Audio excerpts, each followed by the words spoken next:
Student ভিসায় ইউকেতে এসে যারা ওয়ার্ক পারমিটে সুইচ হচ্ছেন তারা অনেকেই প্রতারিত হচ্ছেন। কিভাবে প্রতারিত হচ্ছেন? দালালের মাধ্যমে। সেটা আজকের ভিডিওতে আমি এক্সপ্লেইন করব। যারা স্টুডেন্ট ভিসা থেকে ওয়ার্ক পারমিটে সুইচ হতে যাচ্ছেন বা যাওয়ার কথা চিন্তা করছেন, তাদের জন্য এই ভিডিওটা অনেক উপকারে আসবে। আর যারা ভবিষ্যতে এই দেশে আসবেন, কি ধরনের খপ্পরে পড়তে পারেন, আপনাদের জন্য উপকারে আসবে। সো ভিডিওটি যাদের উপকারে আসবে বলে মনে করেন তাদের সাথে শেয়ার করে দেখার সুযোগ করে দিবেন। স্টুডেন্ট ভিসায় আমাদের বাংলাদেশ থেকে 2022 সাল এবং এই বছরও অনেক স্টুডেন্ট আসছেন এবং আসতেছেন। সো আপনাদের সবার জন্য একটু সতর্কতা বাণী দিব আমি আজকের ভিডিওতে। সেটা হলো, আমরা অনেকেই দেখেছি দালালের মাধ্যমে student visa to work permit ভিসায় এখানে সুইচ হচ্ছেন, এবং সুইচ হলে আপনি 5 বছর যদি ওয়ার্ক করেন কোনো কেয়ার হোমের আন্ডারে, স্পেশালি কেয়ার হোম ভিসাতেই সুইচ হচ্ছে। অনেকেই রেস্টুরেন্টে যাচ্ছে, বিভিন্ন ইয়েতে যাচ্ছে, বাট কেয়ার হোমের ভিসাটাই সবচাইতে easy and convenient to get. 2 সপ্তাহের মধ্যেই ভিসাটা ইস্যু করে দেয় হোম অফিস।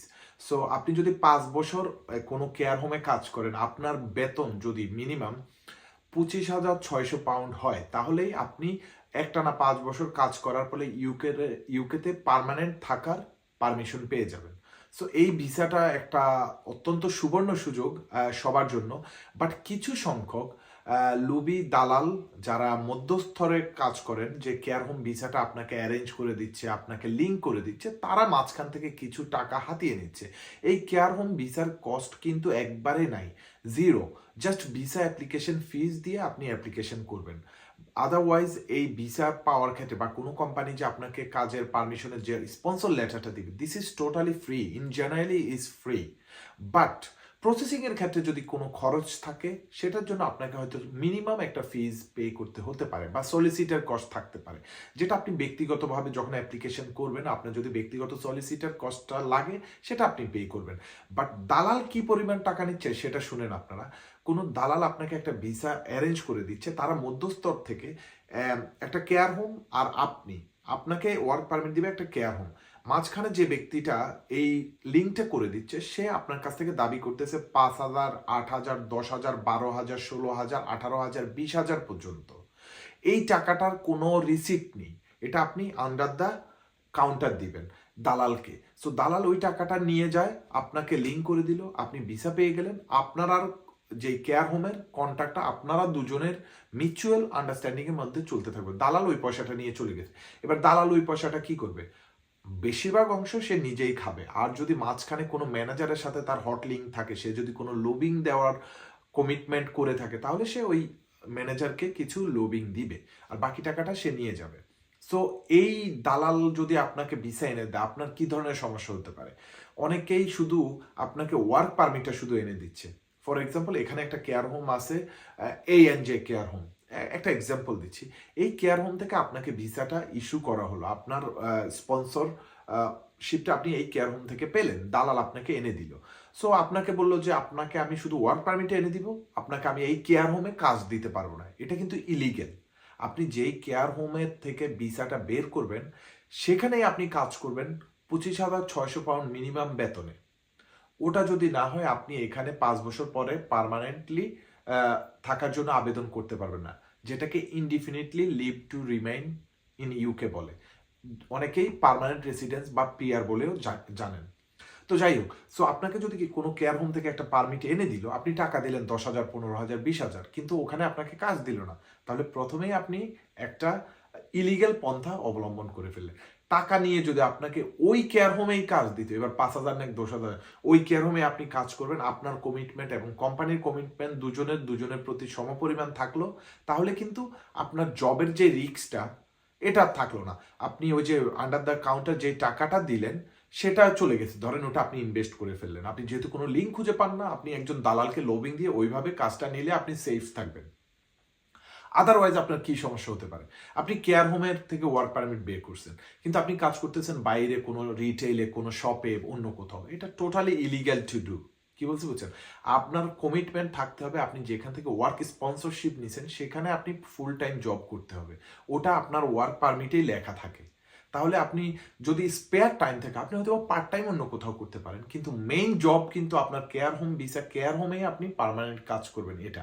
তাহলে এমন কি আমি কয়েকটা বিচ্ছিন্ন ঘটনা আমার কানে এসেছে যে অনেকেরই এইভাবে ওয়ার্ক পারমিট বের করে দেওয়া হয়েছে, তাদেরকে কাজ দেওয়া হয় নাই, কাজ না দেওয়ার কারণে তারা বাইরে কাজ করতেছে, 2-3 মাস পরে হোম অফিস থেকে লেটার আসছে যে আপনার ওয়ার্ক পারমিট ক্যান্সেল হয়ে গেছে।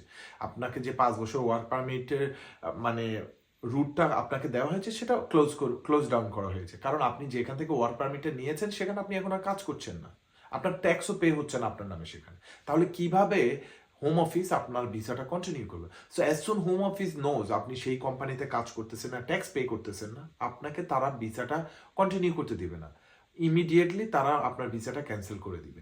সো আপনারা দালালের খপ্পরে পড়ার আগে চিন্তা করে নেবেন। ফর এক্সাম্পল আমি যদি ওয়ার্ক পারমিট সার্চ করি আমার জন্য, আমি চিন্তা করবো এটা জেনুইন হওয়া লাগবে, আমি টাকা দিব ঠিক আছে, আমি যেহেতু আমি কোনো লিঙ্ক পাচ্ছি না, একজন দালালের মাধ্যমে আমি একটা লিঙ্ক করে ওয়ার্ক পারমিট আমি নিতে পারতেছি, তাহলে আমি ওই কাজটা যেন জেনুইন, আমি যেন ওই কেয়ার হোমেই কাজ করতে পারি যেই কেয়ার হোম আমার ওয়ার্ক স্পন্সর, যাদের মাধ্যমে আমি ওয়ার্ক পারমিটটা পেয়েছি।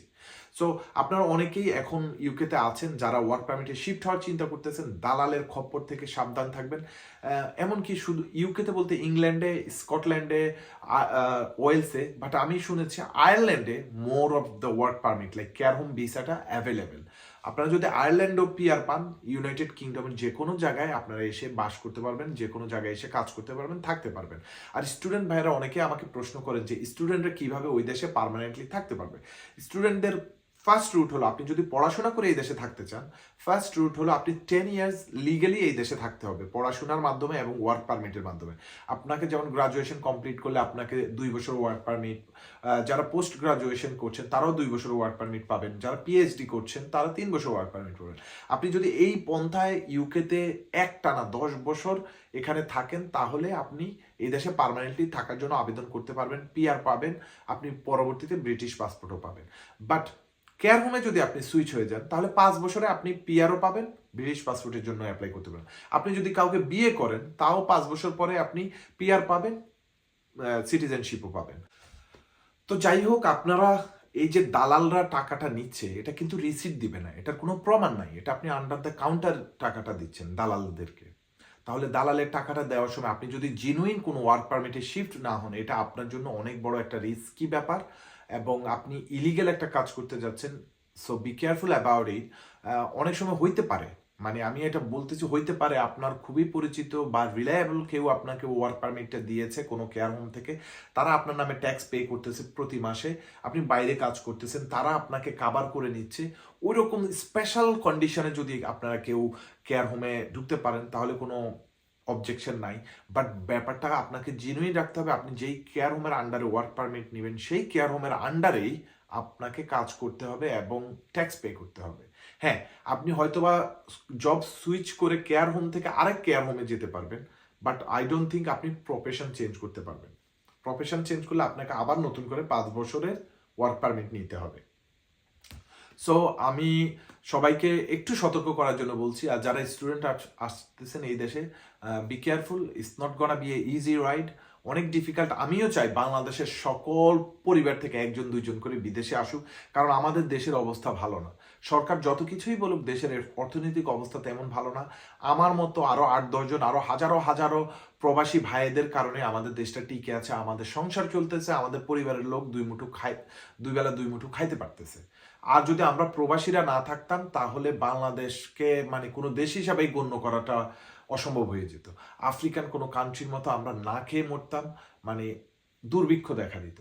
আমাদের প্রবাসীদের কারণে দেশটা কোনো রকম বেঁচে আছে। তো আমিও চাই বাংলাদেশের সবাই বাইরে আসুক, যাদের অপরচুনিটি আছে, যারা ভালো করতে পারবেন। প্রত্যেকটা ফ্যামিলি 1 জন করে আসলে অ্যাটলিস্ট আমি মনে করি ওই ফ্যামিলিটা সিকিউর হয়ে গেছে। But UK is not easy ride. এখানে আসার পরে আপনি যদি কলেজ কন্টিনিউ না করেন আপনার ভিসা ক্যান্সেল হয়ে যাবে। আপনি এখানে আসা মাত্রই ভালো জব পাওয়া ভেরি ডিফিকাল্ট। আসার পরে থাকা খাওয়ার কস্ট এখন আকাশ ছোঁয়া।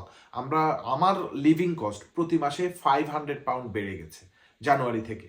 ডিসেম্বরে যদি আমার লিভিং কস্ট 2,000 পাউন্ড থাকে, এখন সেটা 2,500 পাউন্ড। এটা একটা এক্সাম্পল দিলাম। যদি 1,500 করে থাকি আমি ডিসেম্বরের আগে, আমার লিভিং কস্ট সেটা এখন 2,000 pound.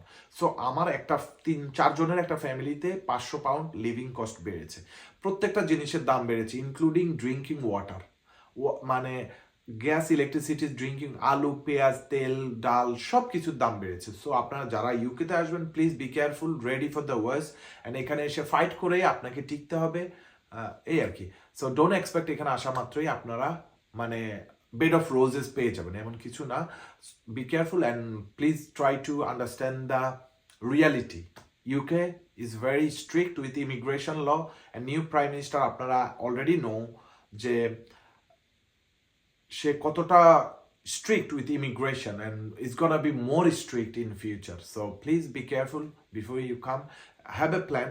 Come according to your plan and accelerate it. So then you guys will be fine. আজকের মতো ভিডিওটা এখানেই শেষ করছি। আমি ইব্রাহিম খালিল আপনাদের কাছ থেকে বিদায় নিলাম। ভালো থাকবেন, সুস্থ থাকবেন যে যেখানে আছেন। আর আমি যদি ভিডিওতে কোনো পয়েন্ট মিস করে থাকি কমেন্টে জানাবেন, ইনশাল্লাহ রিপ্লাই দেওয়ার চেষ্টা করব বা নিজেও জেনে নেওয়ার চেষ্টা করব। সো আল্লাহ হাফেজ, আসসালামু আলাইকুম।